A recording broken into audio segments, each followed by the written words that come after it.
Hello friends, my self Manish Kumar Singh.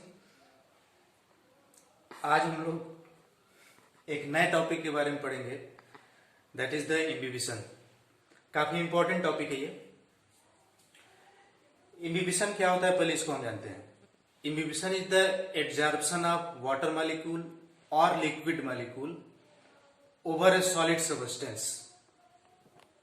It is known as imbibition. One thing is very important: absorption of liquid over solid without forming solution। यानी water या liquid का absorption होगा किसी solid surface पे without absorption, यानी उसका absorption नहीं होगा उसके साइटोप्लाज्म में सेल के। ये एक बाहर लेयर के फॉर्म में रहता है, that is the known as imbibition. Now the solid substance is known as imbibant. इसको इम्बाइबेंट कहा जाता है। जैसे एग्जांपल है इसका अगार, पेक्टीन, प्रोटीन, स्टार्च और सेलुलोज। ये सब सॉलिड सबस्टेंस है, इनको इम्बाइबेंट कहा जाता है, जिसपे इम्बिबिशन होता है, लिक्विड एब्जॉर्ब होता है। और जो लिक्विड होता है या वाटर होता है उसको कहते हैं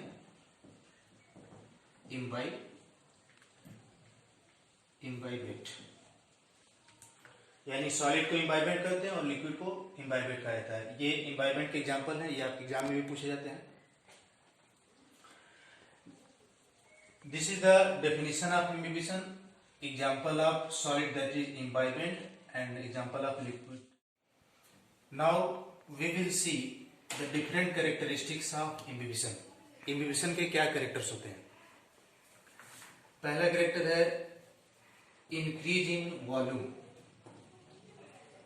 जब भी इम्बिबिशन होता है तो वॉल्यूम इम्बाइबेंट का इंक्रीज करता है। क्यों? क्योंकि छोटे से स्मॉल एरिया पे large number of water molecule और लिक्विड मॉलिक्यूल होते हैं, वो एब्जॉर्ब होते हैं छोटे से एरिया में। That's why there volume increases. इसका सबसे बड़ा एग्जांपल है, अगर पीस ऑफ वुड को अगर हम लोग वाटर में डालते हैं, वाटर में, तो उसका साइज जो होता है वो क्या होता है, वो इंक्रीज कर देता है।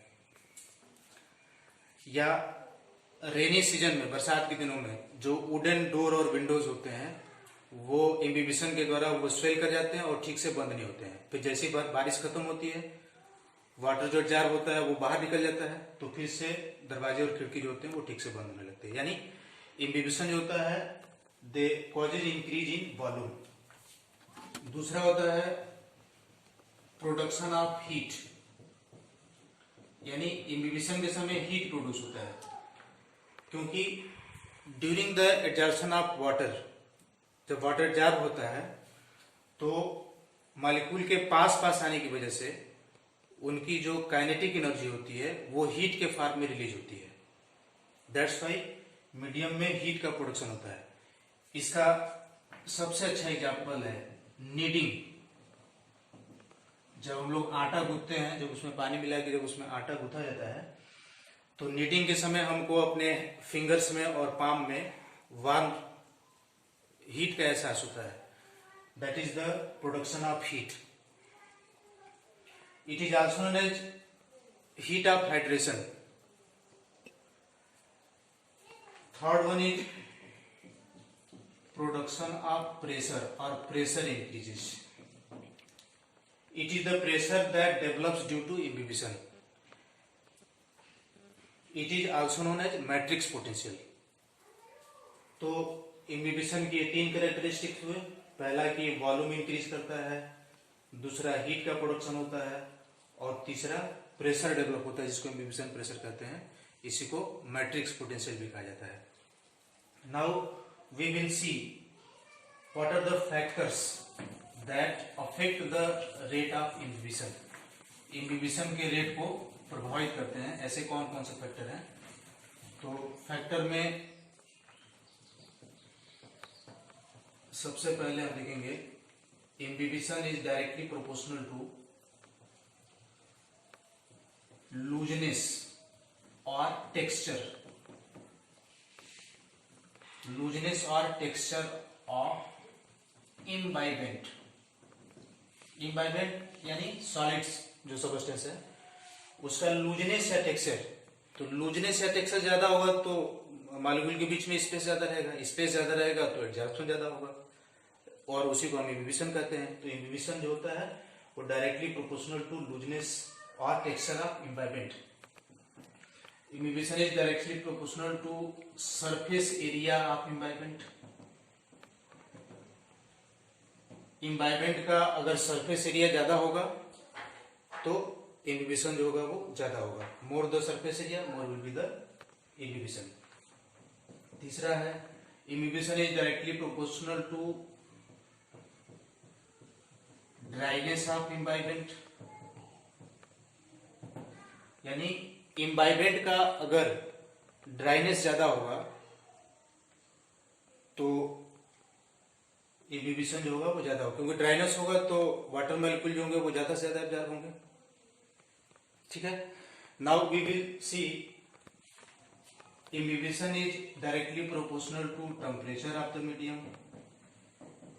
यानी मीडियम का अगर टेम्परेचर ज्यादा होगा तो आप जानते हैं टेम्परेचर बढ़ता है तो काइनेटिक एनर्जी बढ़ती है, मॉलिक्यूल का मूवमेंट ज्यादा होगा, मूवमेंट ज्यादा होगा तो इम्बिबिशन ज्यादा होगा। नेक्स्ट है इम्बिबिशन जो होता है it is inversely proportional to concentration of medium. यानी अगर मीडियम का कंसंट्रेशन ज्यादा होगा तो इम्बिबिशन जो होगा वो कम होगा, क्योंकि कंसंट्रेशन ज्यादा होगा तो मॉलिक्यूल का मूवमेंट जो होगा वो कम होगा और इम्बिबिशन जो होगा वो कम होगा।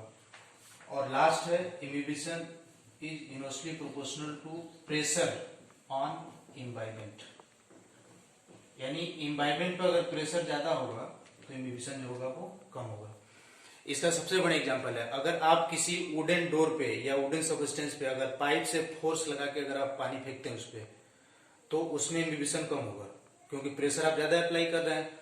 तो वाटर के मॉलिक्यूल जो होंगे उनका वुडन सब्सटेंस से जो कांटेक्ट होगा उसका समय जो होगा वो कम होगा, जिससे उसमें इम्बिबिशन कम होगा। और वही वुडन सब्सटेंस अगर कहीं फिक्स है और ऊपर से बारिश की बूंदें जो है वो अगर टप टप गिर रही है, धीरे धीरे गिर रही हैं, तो वहां पे इम्बिबिशन जो होगा वो ज्यादा होगा, क्योंकि वहां पे वाटर का प्रेशर जो होगा वो कम होगा। इस तरीके से हम लोगों ने देखा कि इम्बिबिशन के कौन कौन से फैक्टर प्रभावित करते हैं। अब हम देखेंगे कि इम्बिबिशन का क्या क्या यूज है। जैसे वाटर एब्जॉर्प्शन का जो शुरुआत होता है रूट के द्वारा वो इम्बिबिशन से शुरुआत होता है। जितना भी सीड को हम वाटर में डालते हैं स्वेलिंग होती है, वो भी इम्बिबिशन का एग्जांपल है। बहुत सारे रेजुरेक्शन प्लांट जैसे सिलेजिनेला वगैरह जो हैं उनका जो करेक्टर है रेजुरेक्शन प्लांट का वो इम्बिबिशन के द्वारा ही होता है।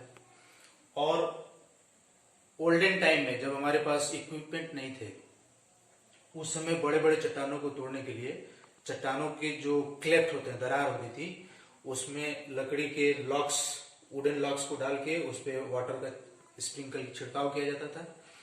धीरे धीरे उसमें इम्बिबिशन होता था, साइज बढ़ता था, धीरे धीरे स्पेस मिलता था। इस तरीके से प्रेशर डेवलप होता था और चट्टानों को तोड़ने का काम किया जाता था। तो these are the some use of imbibition.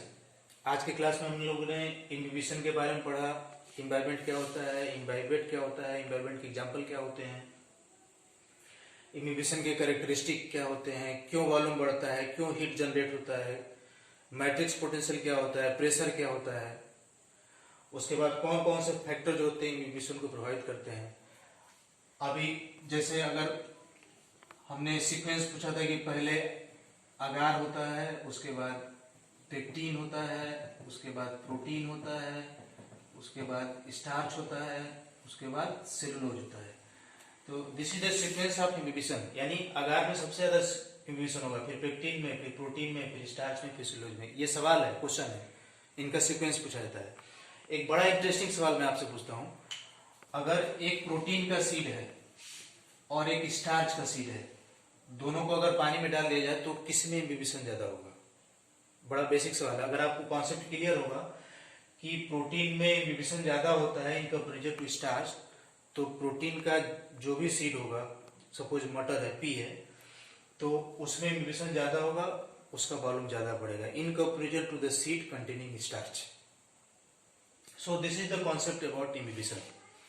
आपको कोई अगर प्रॉब्लम होती है, कोई दिक्कत है, तो हमारे यूट्यूब चैनल के कमेंट बॉक्स में टाइप करें। चैनल को हमेशा की तरह लाइक, सब्सक्राइब और शेयर करें और नेक्स्ट वीडियो लेक्चर का वेट करें। Thank you.